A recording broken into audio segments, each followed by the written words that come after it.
Pues buenos días a todos, de verdad que qué privilegio que podamos tener el día de hoy nuestra primera reunión o sesión ordinaria del Comité de Cumplimiento en Comercio Exterior y Aduanas. Y pues como siempre, ¿no? La persona que hace posible, dentro de muchas de las personas, pero hay una persona muy importante que hace posible que este comité se mantenga constantemente actualizado. Pues Alan, de verdad que qué privilegio tenerte y qué privilegio que nos estés apoyando de manera permanente, igual que todo el demás equipo que de manera intensa pues trata de generar contenido, información, y pues este foro nos permite a todos el que podamos compartir esas experiencias y conocimiento desde distintas visiones. Alan, buenos días. Elvia, buenos días. Arturo Guerrero, bueno, ¿qué puedo decir? Veo que no nada más estamos amigos que vivimos en Baja California, que estamos en Tijuana, sino que también tenemos amigos que están en distintos rincones del país.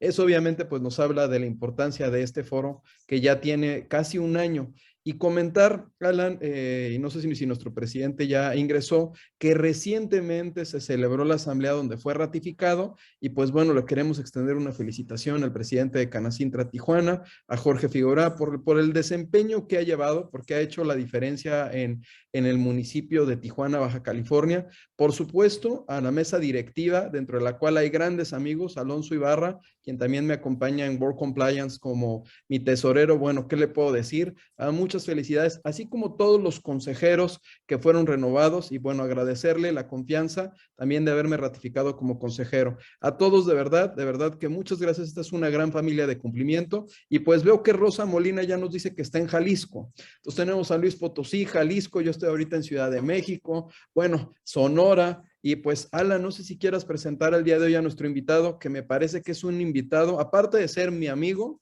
que incluso lo considero mi hermano, pues es un invitado de lujo, un referente en la materia.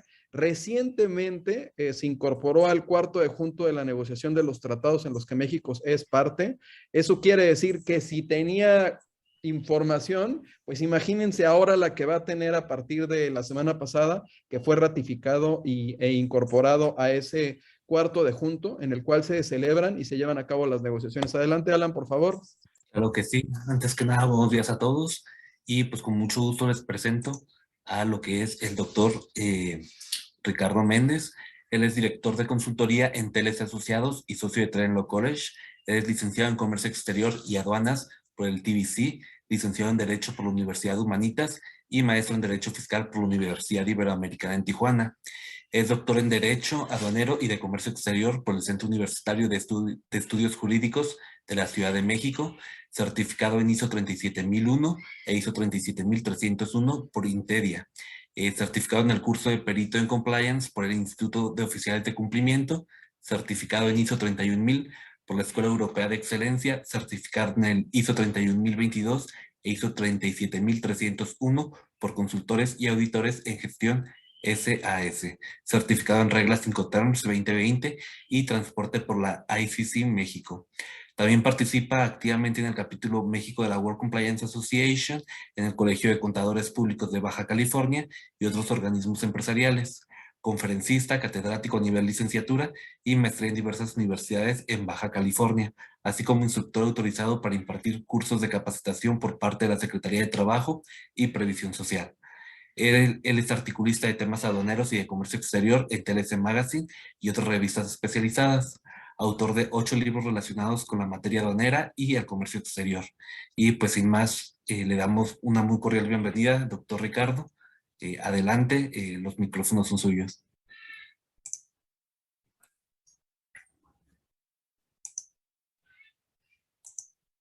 ¿Qué tal? Buenos días a todos. Déjenme comparto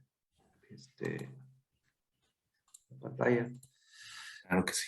Buenos días a todos. Pues muchísimas gracias por la invitación y por la presentación, Alan. Siempre es un gusto estar aquí con ustedes y comentar pues temas de actualidad, a pesar de que pues ya estamos en febrero. Siento que el hora se pasó muy rápido. Sí han salido pues, algunas modificaciones a estas reglas generales de comercio exterior. Las recientes, en su versión anticipada, están más relacionadas con el tema de programa de regulación de vehículos. Sin embargo, vamos a a platicar sobre algunos puntos que considero relevantes sobre estas disposiciones y también, bueno, pues comentar algunos otros cambios relevantes. Pues vamos a iniciar para aprovechar el tiempo y si va surgiendo ahí algún comentario, algo que quieran compartir, pues lo pueden hacer por el chat o al final les abrimos el micrófono. Bueno, como ustedes saben, pues se publicaron las disposiciones generales para el 2022. Un tema ahí interesante porque todo el 2021 pues no tuvimos reglas generales de comercio exterior. Básicamente se extendió lo que son las reglas del 2020 por un año adicional, pues, lo cual pues sabemos que en principio pues contravino lo que establece el artículo 33 del Código Fiscal de la Federación, que esas disposiciones generales son anuales. Y vale la pena mencionar que independientemente de que el transitorio de estas disposiciones generales haya establecido que se extiende su vigencia hasta en tanto no sean publicadas, pues lo cierto es que, como les digo, ya el Código Fiscal de la Federación pues es el principal ordenamiento pues que fundamenta y da vida a esas disposiciones generales. Bueno, el punto es que ya tenemos las del 2022, esperemos que después salgan las del 2023 o estas van a durar hasta el 2024 y como les decía, fueron publicándose los anexos que son complementos de esas disposiciones generales y ya tuvimos la primera versión anticipada que, como sabemos, esta va a ser aplicada para el esquema de los vehículos usados. En principio, una parte importante que me parece comentar, porque luego también hay ciertos criterios, opiniones en cuanto a si en este caso el Servicio de Administración Tributaria tiene facultades para emitir esas disposiciones generales en comparación con pues este nuevo órgano desconcentrado denominado Agencia Nacional de Aduanas de México. Lo cierto es que si hacemos el comparativo del reglamento interior de la NAM, que obviamente fue el recientemente publicado en diciembre y que la creación de ese reglamento abroga lo que es el decreto que daba vida en aquel tiempo a la NAM y que la verdad nunca estuvo en vigor, pues vamos a visualizar que las atribuciones en cuanto a esta materia de emitir las disposiciones generales son distintas. Hoy en día menciona que únicamente puede emitir esas disposiciones de carácter general para el ejercicio eficaz de sus atribuciones. En ese sentido, vemos limitada la actuación, en este caso de la NAM. Aparte, que pues no solamente hay disposiciones generales de comercio exterior, también tenemos las disposiciones, por ejemplo, para emitir los precios estimados, tenemos las disposiciones en materia aduanera de todos los tratados de libre comercio. Entonces, eso es importante porque realmente se acota las atribuciones de la NAM y si bien es cierto, a lo mejor podemos decir que tienen facultades concurrentes en emitir disposiciones generales, lo cierto es que el Servicio de Administración Tributaria es quien tiene competencia, de acuerdo a su ley, de emitir esas disposiciones generales. Por ello es que ustedes van a ver pues la publicación de las reglas generales de comercio exterior y todas las demás publicaciones de los anexos, en donde, bueno, pues quien emite y quien firma y suscribe pues esas disposiciones, pues es la jefa del Servicio de Administración Tributaria. Obviamente, en el tema de la NAM es importante, sobre todo ya en la parte operativa, ¿no? Porque sabemos que muchas de las administraciones centrales que tenía la Administración General de Aduanas, pues hoy en día, como parte de la estructura orgánica, pues se convirtieron en direcciones generales. Y aquí un tema importante es como les decía, en la parte operativa es la competencia. La cuestión de los verificadores, vemos que hay algunas inconsistencias en la redacción, que evidentemente esto después lo vamos a estar visualizando ya próximamente que se publique alguna reforma a este reglamento interior de la NAM, lo cual, bueno, pues es obvio que va a suceder en estos próximos meses. Entonces, por ejemplo, aquí tenemos una inconsistencia en cuanto a la redacción. Si nosotros analizamos la competencia de los verificadores, pues hace alusión a la Dirección General Jurídica de Aduanas, lo cual, bueno, pues son, aparte de que son extra competencias, es decir, salen fuera de su actuación, desde nuestra perspectiva, bueno, pues vemos que quisieron referirse, en este caso, a la competencia que les dan en relación con las personas titulares de las aduanas y de las subdirecciones de las aduanas, ¿no? Entonces, esta parte es muy importante porque cualquier infracción y sanción que apliquen en un momento a los verificadores, pues hay que estar revisando esas actas de hechos, esas actas circunstanciadas, porque posiblemente puede identificarse ahí alguna irregularidad. Otro tema es, por ejemplo, en el caso de la suplencia del titular de la NAM. Sabemos que en ocasiones pues, puede estar fuera de la ciudad o fuera del territorio o haciendo otras actividades, y bueno, pues sabemos que hay una suplencia por ausencia. Entonces hay ciertas facultades que son delegadas pues a estos directores generales u otras unidades administrativas. Sin embargo, hay una inconsistencia también en la redacción porque hace referencia al artículo 3º, apartado B, lo cual, si analizamos ese artículo 3º, pues no tiene ningún apartado B. En ese sentido, bueno, pues hay una presunción de que quisieron hacer referencia, en este caso, al artículo 4º, que ese sí tiene el apartado B y obviamente listado todas las direcciones generales y van en ese orden como se estaría aplicando la suplencia por ausencia. Esa parte también considero relevante.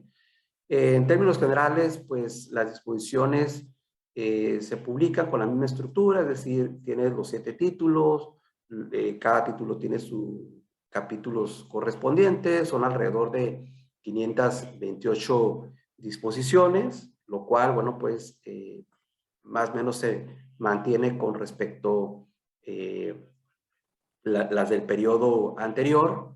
En ese sentido, bueno, pues vemos unas publicaciones en donde realmente no tiene cambios tan sustantivos, es decir, salvo ciertas obligaciones relacionadas con la obligación de los comprobantes fiscales y la carta aporte, o sea, y aparte la otra obligación relacionada con el registro de esquema de certificación de empresas, ahorita lo vamos a comentar.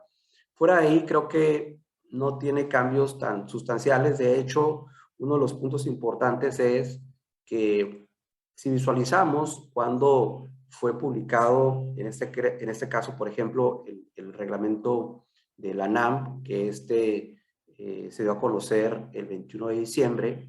Entonces, posteriormente se publican las disposiciones generales el 24 de diciembre.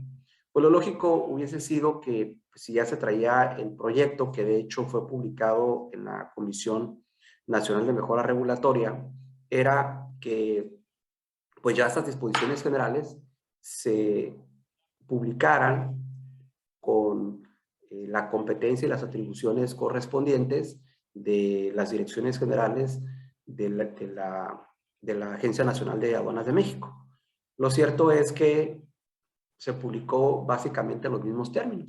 O sea, hay competencias que son parte, por ejemplo, de la Administración General de Servicios al Contribuyente, otras de la Administración General de Auditoría de Comercio Exterior, todas esas del SAT, y hace referencia todavía a la Administración General de Aduanas, de apoyo jurídico de aduanas, etcétera, etcétera, y todos esos en los mismos términos como lo establecía en aquel momento el artículo 19 del reglamento interior del SAT. En ese sentido, bueno, pues no hay una actualización y de lo cual es muy importante porque tenemos que analizar pues cuáles de esas actividades pasaron a formar parte de la NAM o cuáles en un momento dado se quedaron para algunas administraciones del Servicio de Administración Tributaria. Y ahorita lo vamos a comentar. Otro punto reciente es que, bueno, pues el día de ayer se da a conocer, bueno, sí, el día de ayer, bueno, el primero más bien, el 1 de febrero se da a conocer lo que es el domicilio de la Agencia Nacional de Aduanas de México. Esto es importante porque, bueno, pues ya ubicamos que dónde se encuentra localizado, que va a estar en Torre de Caballito. Y esto, bueno, pues ya de antemano vamos a identificar, pues, la ubicación de donde tenemos que presentar, pues, algunas promociones, donde tenemos que llevar algunas gestiones que se realicen ante este órgano desconcentrado, ¿no? Entonces, así quedó de esta manera la estructura. Realmente, vamos a suponer que si en un momento dado, por ejemplo, esta nueva dirección están señalando dentro del texto que aplica a partir del 1 de enero del 2022, lo cual, bueno, pues están haciendo una retroactividad en cuanto a la dirección, ¿no? Y entonces, aquí el punto importante, bueno, pues qué sucedió o qué sucedería con alguna promoción que yo haya presentado y pues no, en un momento dado no se haya recibido, ¿no? Esta parte es relevante porque en el esquema de los transitorios se establecía que en este caso cualquier referencia, por ejemplo, que hiciera la normatividad, pues se entendía que se refería en este caso a la NAM, pero no es solamente de referencia en cuanto a la atribución, sino también en cuanto al tema de dónde se encontraban, en ese caso, localizadas. Y es que, por ejemplo, el glosario del anexo de las disposiciones generales sí señalaba tanto lo que viene siendo el nombre de la institución y adicionalmente el domicilio. Entonces, esto es importante. Además, que ya se sabía que, por ejemplo, en el caso de las direcciones generales, iban a tener su sede en la Ciudad de México, ¿no? Les decía hace un momento que el tema de la competencia es sumamente importante porque nosotros que estamos inmersos en todas las operaciones, pues siempre presentamos algún tipo de promoción ante la autoridad. Y aquí tenemos el caso particular, por ejemplo, de la matriz de seguridad para solicitar la información de nuestras operaciones. Y es que vemos, por ejemplo, el anexo 1, que también se publica pues con posterioridad, ¿no? A la entrada en vigor de ese reglamento interior de la NAM, en donde se analiza, pues primeramente, ante qué autoridad lo voy a presentar. Y es que, pues en este momento que se da a conocer este formato, pues todavía hace referencia a la Misión Central de Planeación Aduanera, lo cual, bueno, pues ya sabemos que es una dirección general que tiene el mismo nombre. Sin embargo, si analizamos las atribuciones de la Dirección General de Planeación Aduanera, no tiene esta facultad.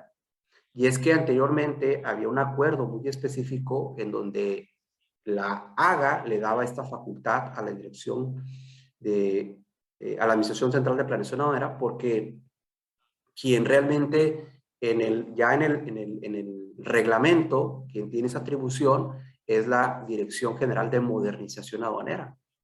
Entonces, esto pues trae un conflicto porque seguramente, de acuerdo a este calendario que les puse aquí, que también este tipo de información luego no es tan transparente porque a veces la dan a conocer a través de correos electrónicos de la propia autoridad, sin embargo, no se publican dentro de las disposiciones generales. Entonces, hay un calendario en donde se dice, bueno, pues estas empresas en donde el RFC inicie con determinada letra, pues va a tener que presentar, obviamente, lo que es la gestión de la matriz de seguridad, ¿no? Aquellas que está por vencerse ante la autoridad, ¿no? Por ejemplo, hay empresas que ya pasó enero, están en febrero y enviaron esa solicitud. Y a muchas de ellas fue rechazada, ¿no?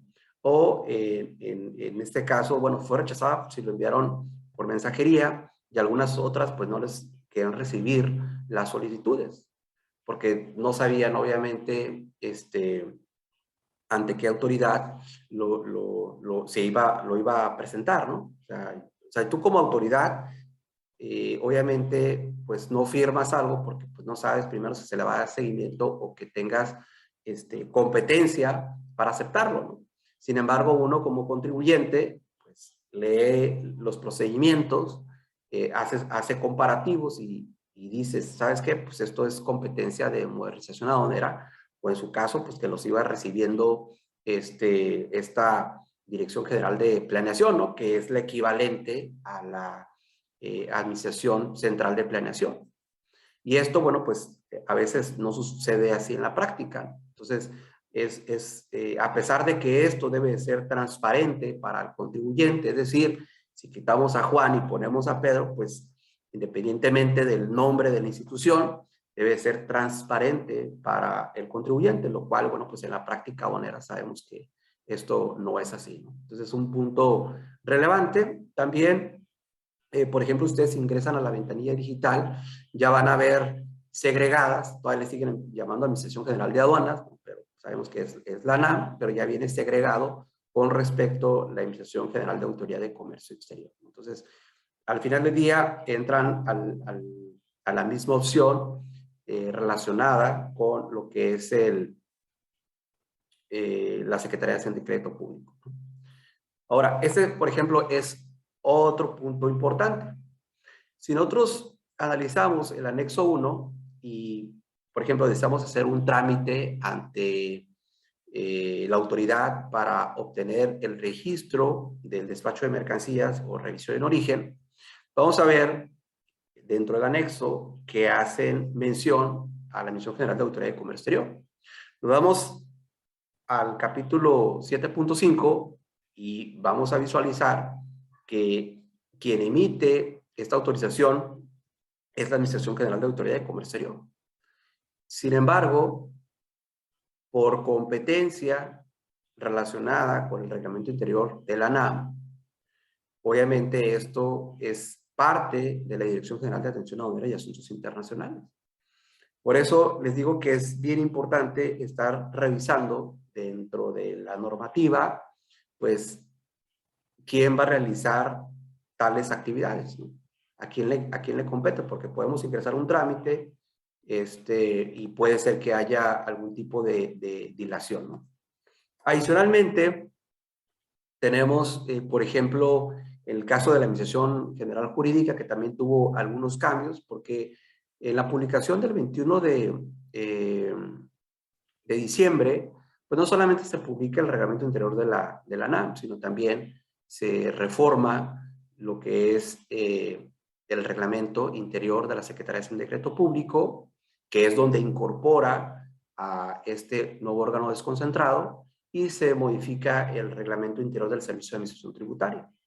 En ese sentido, vemos que también hubo cambios en algunas administraciones, por ejemplo, la Administración Central de Normatividad en Comercio Exterior y Aduanal, que hoy en día pues ya le quitaron la parte de y aduanal, solamente se enfoca en la normatividad en comercio exterior, y evidentemente esto es importante porque esta autoridad es la que tiene, por ejemplo, competencia para efectos de realizar solicitudes de alguna duda en cuanto a temas de clasificación arancelaria y de los números de identificación comercial.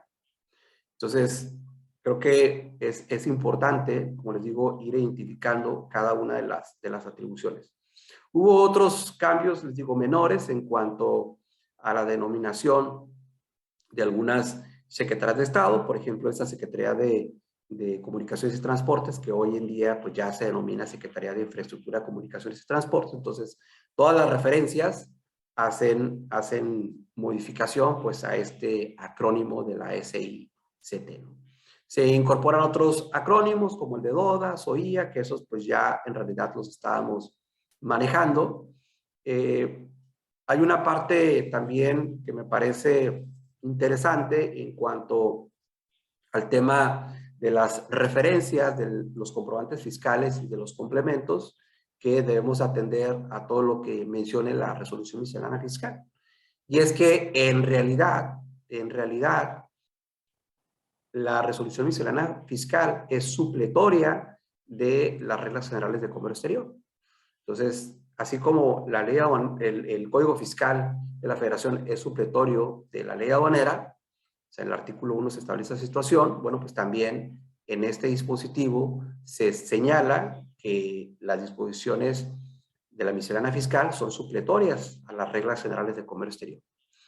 Aquí también es importante mencionar que, por ejemplo, en el caso del anexo 13, que hacen mención necesariamente todo el anexo 2, pero ya es el anexo 13, son de carácter informativo. Lo cierto es que cuando se pone, por ejemplo, alguna actualización del anexo 5 que trae algunas sanciones y montos de créditos en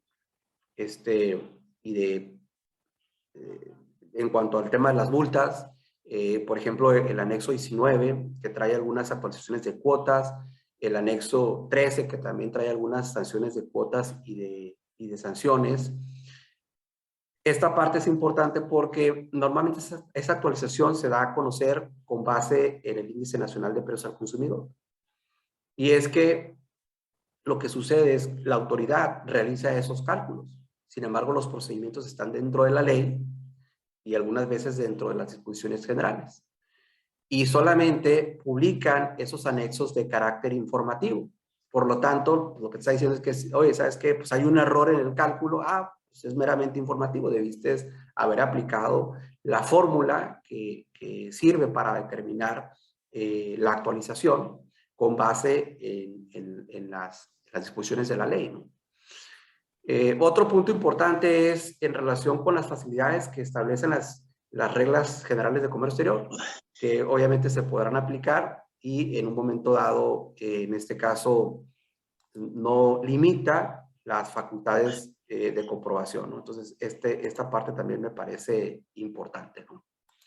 Ahora, en cuanto a la regla 115, hay una modificación en la estructura de los anexos, independientemente de que hayan algunos cambiado de numeral. Creo que sigue la estructura o el diseño muy similar a la regla 1.9 de la resolución miscelánea fiscal, en donde anteriormente se daba a conocer la estructura y después los anexos, y hoy en día, pues en una disposición se dan a conocer cuáles son los anexos que forman parte de estas disposiciones, que obviamente no son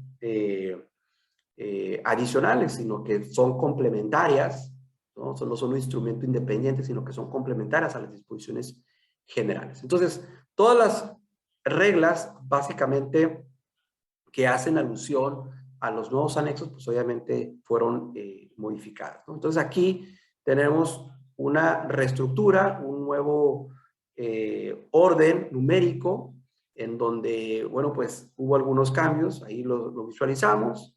El anexo 2 actual, pues antes era el 1A, el anexo 13 antes era el 2, el anexo 18, que está relacionado con la regla 459, de que son las mercancías que se encuentran restringidas para introducirse bajo el régimen de depósito fiscal, que lo único que hicieron es que lo que establecía la 459 lo pasaron en un listado en el anexo 18, que por cierto omite señalar en algunos supuestos pues las fracciones arancelarias, ¿no? Lo cual a veces, bueno, puede resultar un poco complejo también establecer el esquema de clasificación.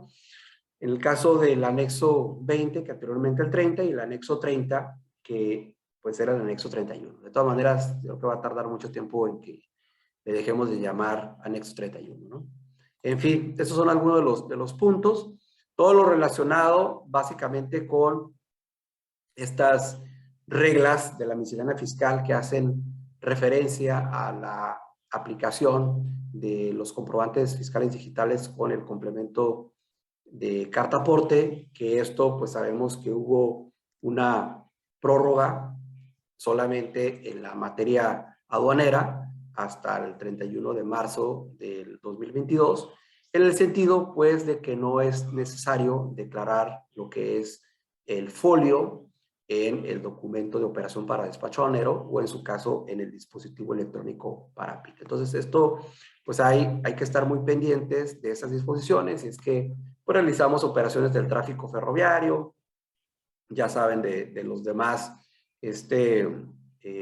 tipos de medios de transporte, porque puede estar relacionado con la obligación de tener en el futuro que declarar el folio del CFDI con complemento carta aporte en las operaciones de comercio exterior.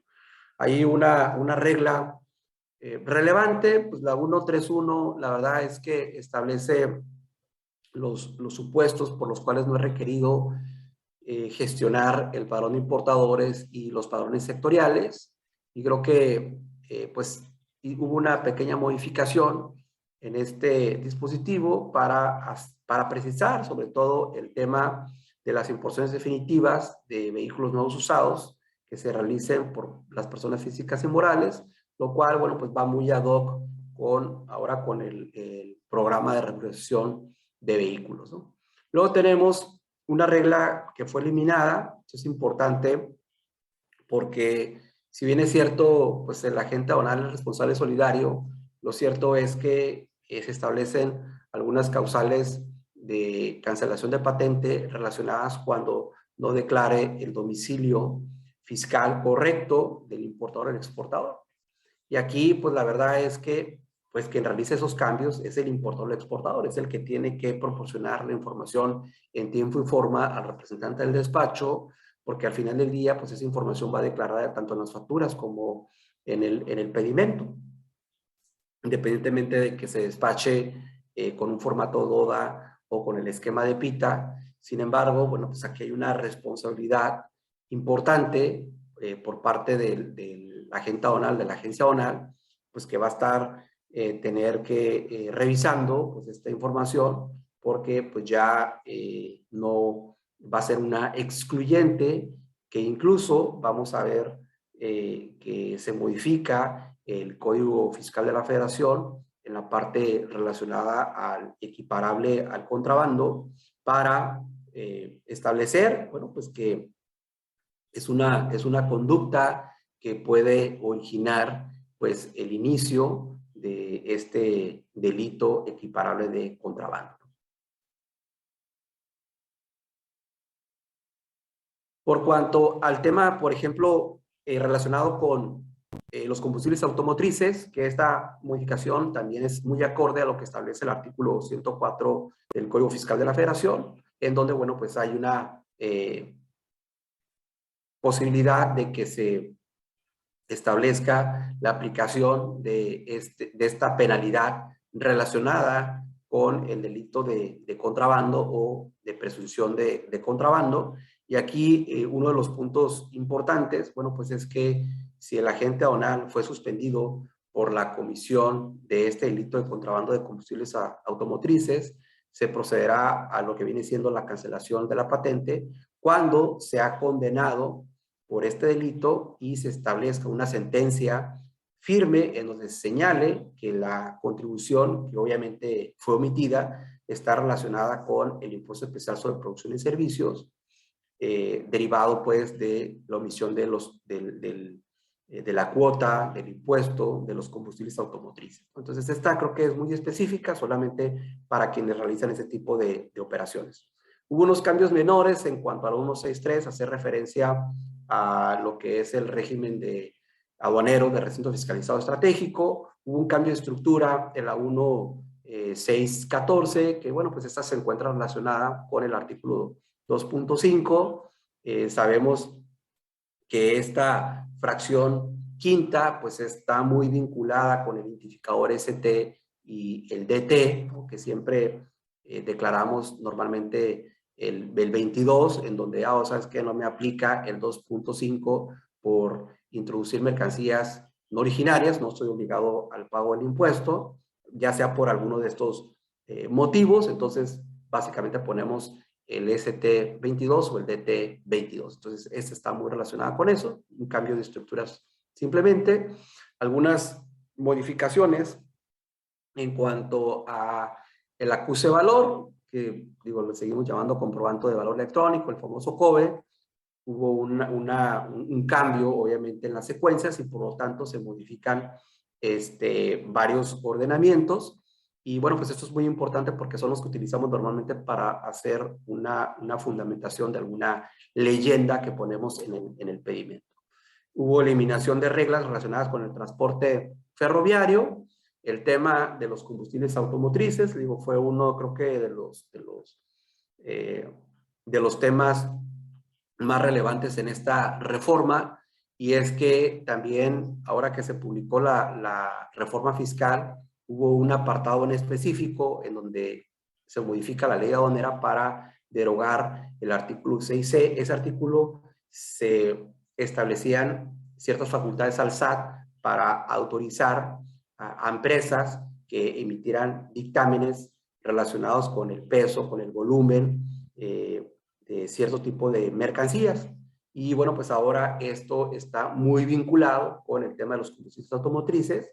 Ya incluso se dieron a conocer las fracciones con el número de identificación comercial, en donde, bueno, pues el dictamen que emita, ahora sí, cualquier empresa, no precisamente de las que autorizó el SAT, sino cualquier empresa que pueda emitir este dictamen de acuerdo con las características que fueron publicadas en el anexo 32 de la resolución miscelánea fiscal, bueno, pues tendrá que digitalizar este documento y adicionalmente, pues hay que acompañar durante el traslado de las mercancías con el CFDI, con el complemento carta aporte. Hubo un cambio también en cuanto solamente la estructura, que anteriormente venían fracciones, ahora se concentra en un solo párrafo, lo relacionado con el código alfanumérico armonizado del transportista. Vean, ahí todavía hace referencia a que en este caso la AGA, que ahora será la NAM, pues tiene facultades para cancelar el código alfanumérico armonizado del transportista. Y es que resulta ser que en la práctica a veces se presta lo que es siendo este CAC. Y aquí es importante tener en cuenta que si se permite utilizar a una persona que no tiene autorización dentro de este registro que se hace ante la ventanilla digital, bueno, pues la autoridad aduanera podrá en un momento dado, pues cancelar el registro de este código alfanumérico armonizado del transportista, ¿no? Entonces, muy importante. El caso de la 251, hubo un cambio de estructura, pues esta regla, la verdad, es muy relevante, sobre todo para efectos de legalizar mercancías pues, que no ha cumplido con las formalidades del despacho, ya saben, ¿no? Los cajuelazos, los excedentes ahí de mercancía, que no sabemos cómo aparecieron en la empresa. Bueno, pues utilizamos mucho ese dispositivo y también hubo unos ligeros cambios en la regla 252, que es la que se aplica cuando pues exceden de los plazos de permanencia. En el tema de lo que viene siendo el CFDI con complemento carta aporte, creo que aquí es donde hubo algunos puntos relevantes y esto creo que lo deben de aplicar, de aplicar en un momento dado en la práctica y creo que ya se han abordado ahí algunos puntos que me parece interesante que los revisen y se los voy a comentar ahorita. Bueno, de entrada sabemos que esto se extendió hasta el 31 de marzo del 2022. Por lo tanto, ahorita en este momento pues no estamos declarando en el formato DODA o en el esquema, el dispositivo electrónico que se utiliza para el esquema de PITA, no estamos relacionando lo que es el folio fiscal del CFDI con complemento carta aporte. Pero una parte importante en este tema fue que se establecieron básicamente dos excepciones. La primera relacionada con el transportista extranjero, cuando es extranjero, que no tiene establecimiento permanente en territorio nacional, es que se aplica la regla 2779 de la resolución miscelánea fiscal. Entonces, yo contrato a un transportista extranjero, y obviamente tiene un permiso de la SICT como extranjero para ingresar al territorio nacional. En ese sentido, no es aplicable la declaración del CFDI o el complemento carta aporte. Sin embargo, durante el despacho, pues van para la legal estancia, tenencia y circulación de las mercancías con el pedimento y la demás información que tenga, ¿no? Porque siempre va a haber una carta aporte o straight bill, como le quieran llamar, siempre lo va a haber, porque para efectos de cuando hay un acta circunstanciada derivado de un procedimiento administrativo en materia aduanera, el transportista, para poder liberar el vehículo, requiere de la carta aporte.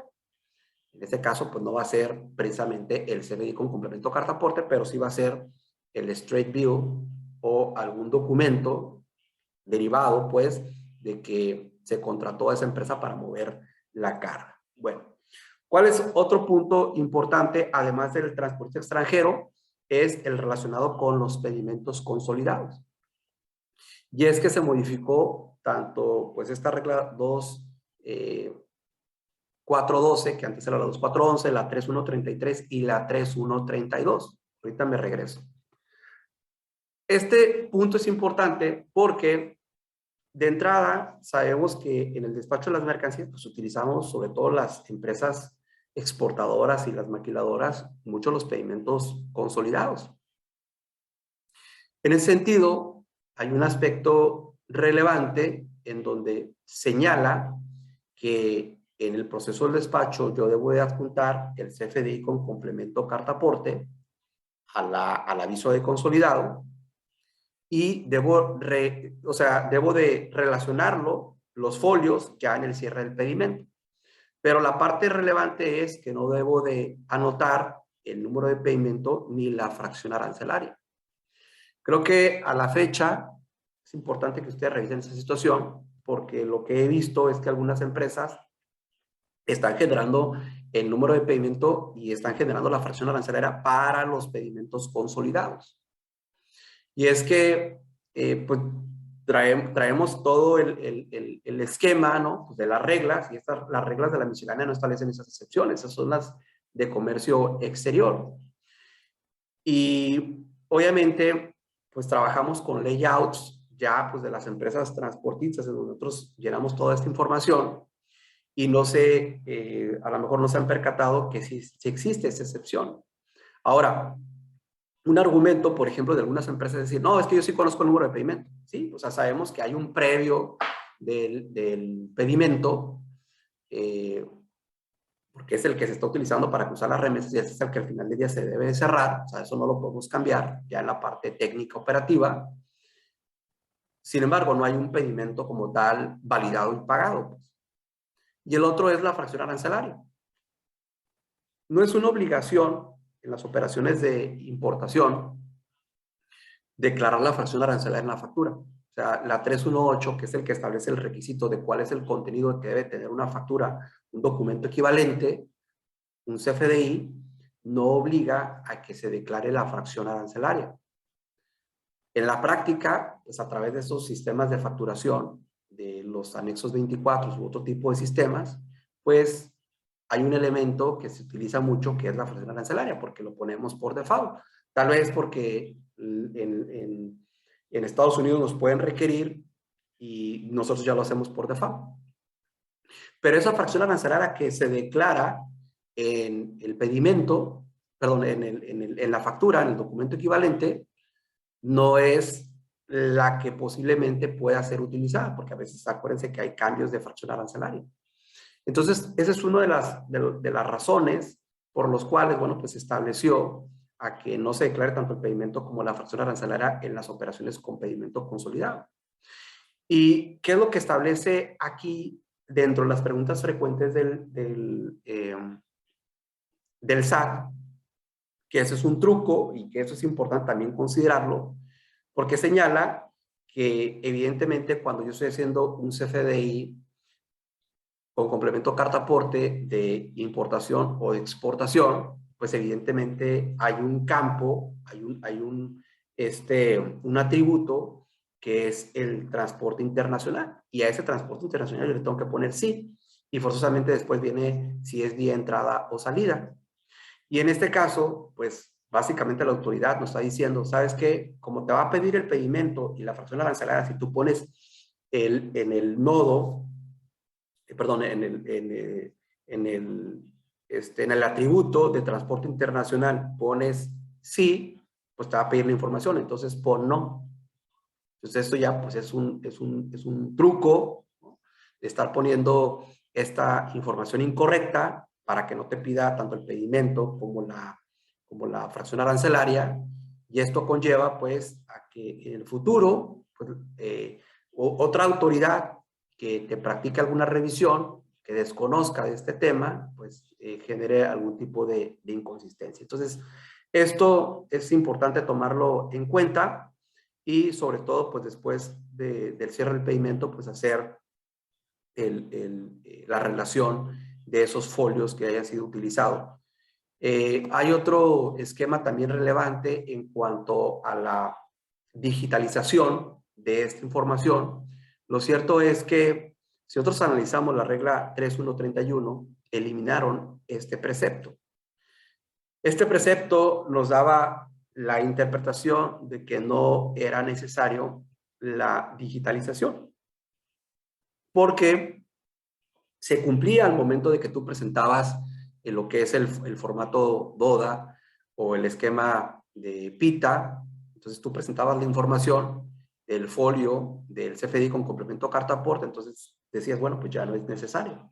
Sin embargo, al eliminar este párrafo, pues nos vamos al esquema tradicional y en el último párrafo señala este supuesto de tener que digitalizar la información, pues dependiendo del tipo de tráfico, ¿no? O sea, si tipo de tráfico marítimo, pues obviamente voy a digitalizar el conocimiento de embarque o el bill of lading. Si estamos hablando de guía aérea, o sea, transporte aéreo, pues es la guía aérea, ¿no? El desglutido. Y así sucesivamente. Y es que dentro de la ventanilla digital, cuando nosotros cargamos de información para digitalizar, hay una etiqueta específicamente relacionada con el tema de carta aporte, porque esto ya pues se hacía, ¿no? Aunque en la práctica, muy posible en aduanas fronterizas, sobre todo no era una declaración recurrente, ¿no? Sino se declaraba básicamente la lista de empaque, ¿no? Bueno, hubo otros cambios en cuanto solamente a la numeración. Entonces tenemos cierta numeralia que cambió, en particular la regla 256 que pasó a ser la regla 526 que pasó a ser la regla 525, y tenemos, bueno, pues en el caso de la 528 que pasó a ser la 527 y la 527 que pasó a ser la 526, ¿no? La 4321 se mantienen los mismos términos y la regla 524 de manera similar. Entonces aquí solamente es para poner nuestras leyendas correctas en los experimentos virtuales, porque me he dado cuenta que a veces ponen de acuerdo con las reglas generales de comercio exterior vigentes, ¿no? Y ya no revisan. Entonces en estos cierres que me ha tocado visualizar recientemente, he visto, bueno, pues que hacen referencia todavía a las reglas anteriores. Estoy hablando de los cierres ya para este mes, ¿no? Porque los anteriores debieron haber estado referidos a las reglas del 2020, que fue cuando se aperturaron, aunque, bueno, pues algunos ponían las dos para no tener ningún tema, ¿no? con la autoridad. Bueno, avanzando un poco con este tema de la subcontratación de los trabajadores, como sabemos, hubo cambios al respecto. Esto, bueno, pues derivado de la reforma laboral que tuvo a bien entrar en vigor el 1 de septiembre del 2020, y que por lo tanto desde aquel momento las empresas ya no debieron haber utilizado ese esquema. Sin embargo, hubo muchas que a lo mejor no presentaron el aviso, que tenían la obligación de presentarlo conforme a la regla 721, y obviamente pues deben de cumplir con esa obligación que estaba vigente en ese momento. Pero adicionalmente sale esta otra obligación relacionada con la ficha de trámite 22, y que aquellas empresas del registro de esquemas de certificación de empresas, ya sea certificación IBEJEPS, operador económico autorizado, socio comercial certificado, que hayan obtenido la certificación acreditando la cantidad de trabajadores a través del outsourcing o esquemas de subcontratación, son las que tienen la obligación de presentar este aviso, este formato que, bueno, pues dio a conocer, que es el número 22, en donde, bueno, pues se hace alusión a determinada información que debe ser presentada a la Administración General de Auditoría de Comercio Exterior, en donde, bueno, pues hay un escrito libre que cumpla con los requisitos del 18A y 19 del Código Fiscal de la Federación, que además anexemos determinada información, obviamente relacionada con el tema de los trabajadores. Aquí está listo. Entonces, es importante, bueno, pues cumplir con esta obligación. Aquellas empresas, por ejemplo, que no tengan certeza de cómo ingresaron su solicitud, porque hay diferentes esquemas, ¿no? El primero era el de los 10 empleados para las personas morales en general, pero después hubo un momento que había, por ejemplo, para las sensibles, de 30 empleados, y después obviamente disminuyó de nuevo a 10. Luego en la AA y en la AAA tenemos de 1000 empleados y luego de 2500 empleados.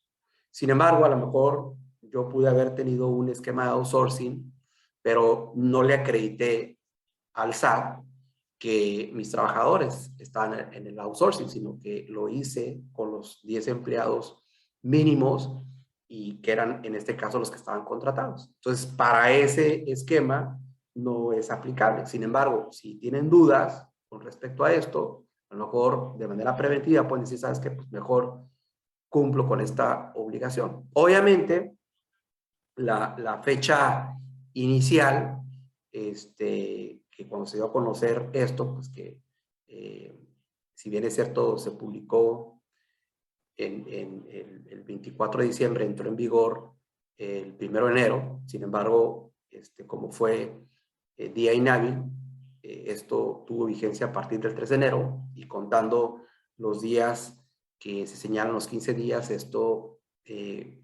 podemos decir que de alguna manera feneció de manera oficial el 21 de enero. No obstante, bueno, pues existe el cumplimiento espontáneo, ¿no? Entonces, a lo mejor hay empresas que todavía tienen dudas bajo ese esquema y, bueno, pues lo que se establece es que hasta en tanto pues, la autoridad no te envíe un requerimiento, pues tú lo puedes presentar, y si te envía un requerimiento, bueno, pues lo vas a presentar en ese momento de acuerdo con los periodos que te establece la normativa, ¿no? Entonces es importante también considerarlo.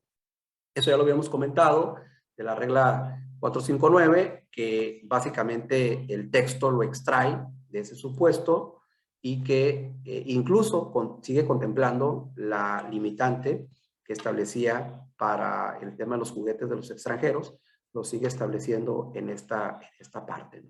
Entonces, eso es muy importante también considerar, sobre todo las excluyentes,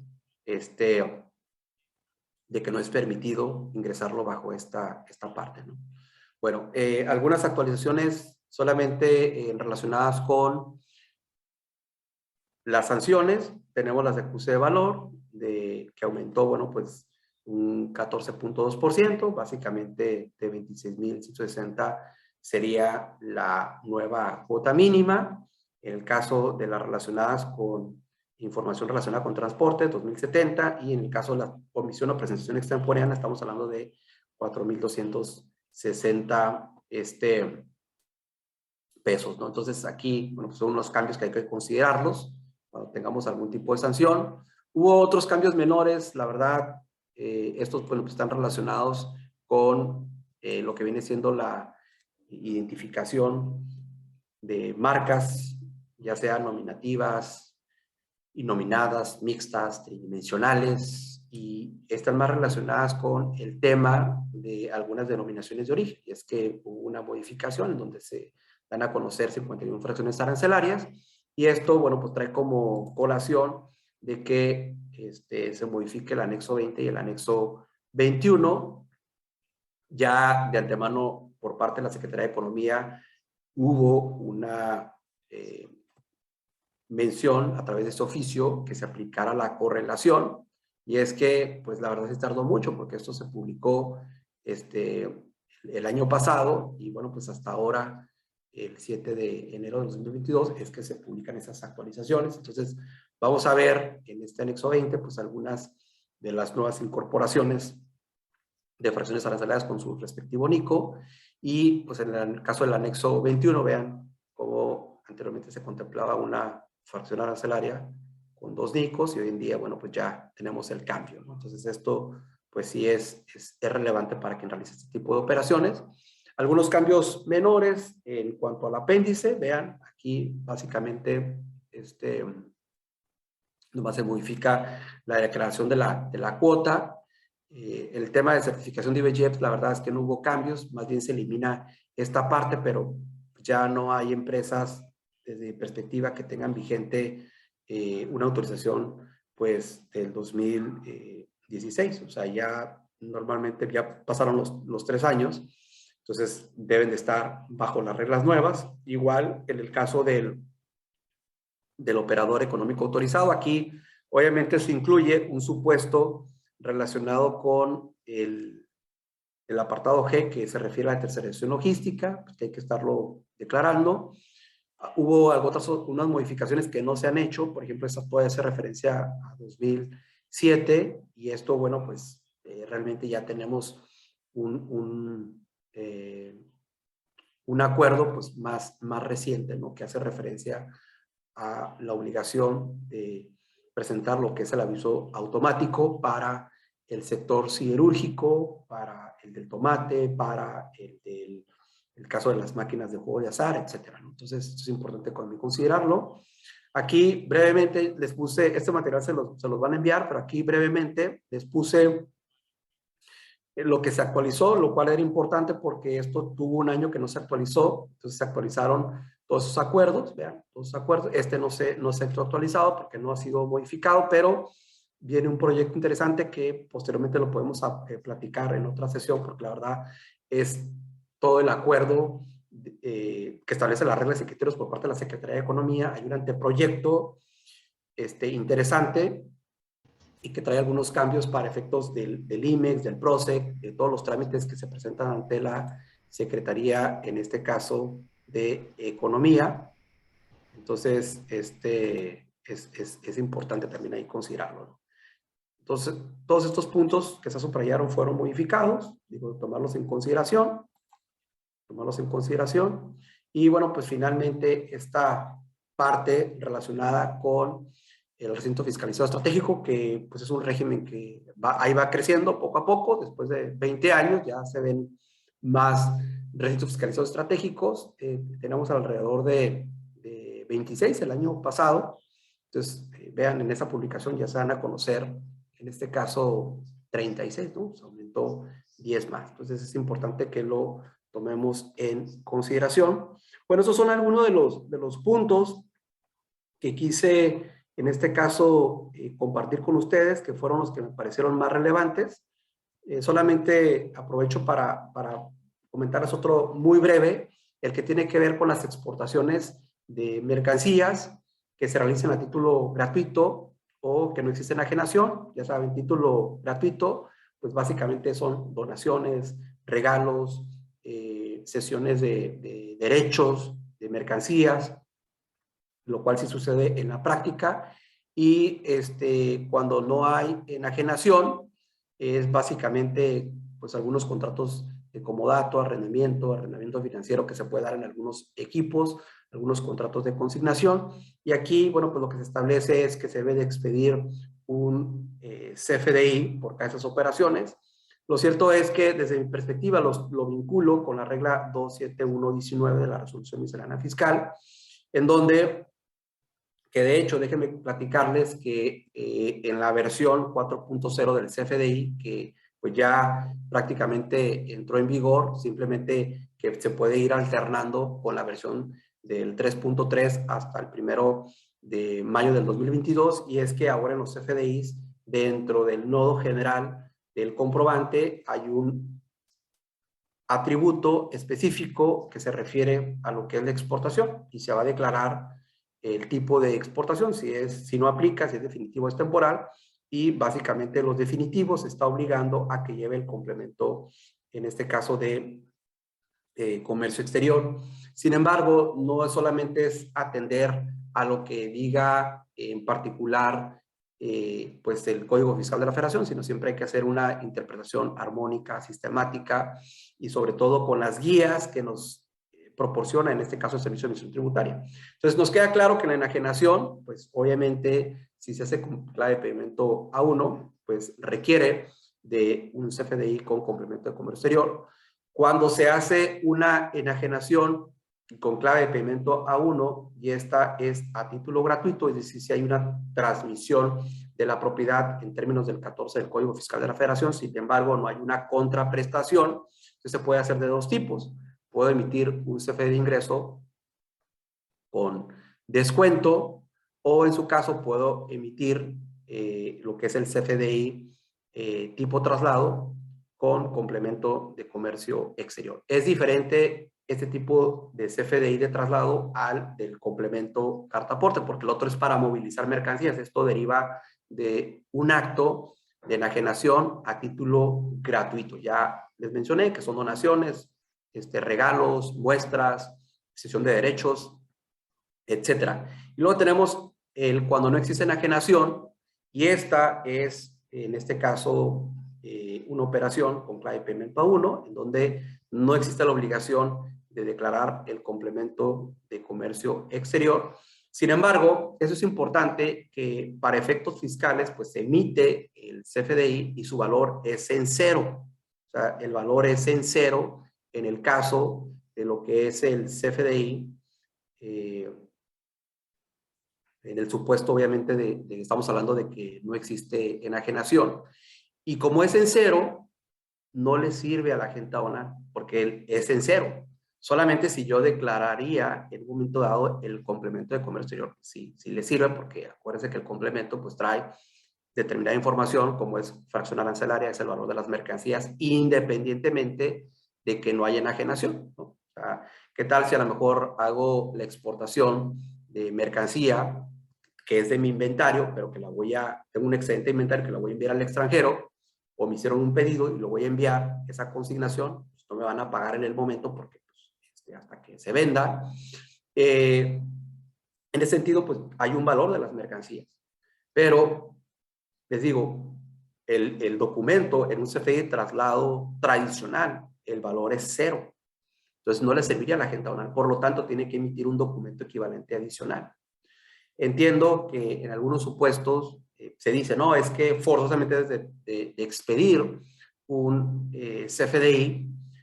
Sin embargo, bueno, pues va a ir en cero, y adicionalmente iría el documento equivalente con toda la información, a excepción, bueno, pues de que quiera en un momento dado emitirse este documento en todos los tipos de operaciones, ¿no? Entonces, esta parte, bueno, pues ya será que la aterricen muy bien, pues con sus asesores, ¿no?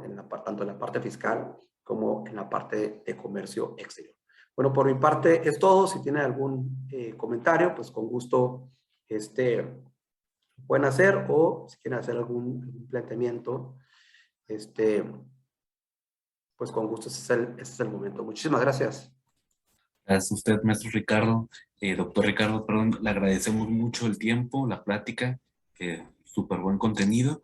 De igual forma, si alguien más tiene alguna pregunta, nos la puede escribir por el chat, o se puede abrir su micrófono y hacerla, no se sientan cohibidos, sin ningún problema. Y de igual forma, nada más para comentarles que si tienen ahí alguna duda adicional o quieren contactar directamente al maestro Ricardo, lo pueden hacer a través del correo electrónico tlc@tlcasociados.com.mx, o directamente al suyo, que es ricardo@tlcasociados.com.mx. Era el que estaba proyectándose en su presentación. Nada más por si tienen ahí alguna duda o necesitan cualquier tipo de soporte, ahí lo pueden contactar a ellos directamente. Y pues me parece que el día de hoy no tuvimos dudas. Pues en general les reiteramos. Muchas gracias, maestro. Ah, sí apareció una duda en el chat. Ok, por ejemplo, dice,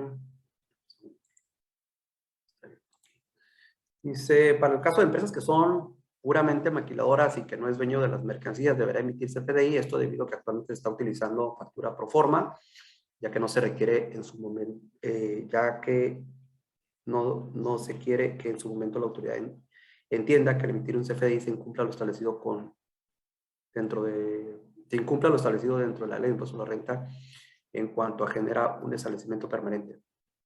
Ok, de entrada, mi comentario es que no es requerido. Yo les decía que hay diversos supuestos, por ejemplo, el artículo 36A, fracción segunda de la ley aduanera, que es el que establece las obligaciones para la exportación de lo que yo voy a anexar, el artículo 59 de la ley aduanera, que es el que establece sobre todo las obligaciones en temas de valor, el artículo 79, que es el que establece cómo debe de integrarse el valor comercial en las operaciones de exportación, que hace mención a que se puede utilizar un documento que exprese el valor comercial, ¿no? Hay unos temas importantes en cuanto al razonamiento del documento equivalente, y es que a veces dicen, no, es que la ley aduanera habla del documento equivalente en cuanto a la parte de que solamente se refiere a los documentos equivalentes de importación. Y en efecto, ese es un sentido, pero lo que podemos decir es que no hay una definición de documento equivalente para efectos de exportación. O sea, no necesariamente lo tengo que aterrizar a ese concepto, ¿no? Porque de lo contrario, pues no pudiera aplicar la regla, incluso la 318, de cuál es el contenido de que debe tener un documento que exprese el valor de las mercancías. En ese sentido, haciendo esta, y en particular esa regla 318 me establece que en las operaciones relacionadas con el artículo 108, el 111 y el 112, que son las de importación temporal, que son las de retornos de producto terminado y las transferencias virtuales, obviamente voy a poder utilizar un documento equivalente, es decir, un documento que exprese el valor comercial de las mercancías y no, obviamente, un CFDI, ¿no? Porque, como bien se menciona, normalmente las maquiladoras puras, pues, no deriva de un acto en este caso, de enajenación. Y adicionalmente, pues, esta parte es importante porque técnicamente yo no puedo hacer un CFDI con complemento de comercio exterior con clave de pedimento RT. El diseño, de acuerdo con el estándar, tanto del complemento de comercio exterior como del CFDI, está diseñado para el A1, ¿no? En este caso tuviese la autoridad que hacer una modificación para que comprendiera estas otras diversas clases de pedimento, ¿no? Porque hay algunos que dicen, no, es que son todas las clases de pedimento, ¿no? Porque hacen esta mención de donde la norma no distingue, pues yo no tengo por qué distinguir, pero lo cierto es que se hace una interpretación, como les digo, armónica, sistemática, en donde no solo debo atender lo que dice el código, sino atender lo que establece la miscelánea fiscal, que es lo que regula, ¿no? Porque si no está regulando esa parte, pues es que no le aplica, ¿no? Y aparte, pues las de comercio exterior y sobre todo las guías que emite el SAT, en donde los estándares del complemento de comercio exterior están acotados a la clave de pedimento A1. Por eso ese es mi razonamiento de que no es aplicable para las CIMEX, que en este caso pues son puras, ¿no? Entonces, básicamente esa sería la respuesta. Perfecto, muchísimas gracias, maestro. Muchas gracias a todas las personas que se unieron y pues les vuelvo a comentar, si tienen ahí alguna duda, pueden contactar directamente al maestro Ricardo. Su correo es tlc@tlsasociados.com.mx y de igual forma ricardo@tlsasociados.com.mx. Y pues ahora sí sería el fin de esta primera sesión ordinaria del año 2022. a nombre de nuestro titular de Comercio Exterior, el doctor Octavio de la Torre, y también del presidente de Canal Central Tijuana, el licenciado Figueroa, les damos una cordial, una cordial despedida y les agradecemos mucho su asistencia. Hasta luego. Tengan buen Hola, nos día. vemos. Saludos. Saludos.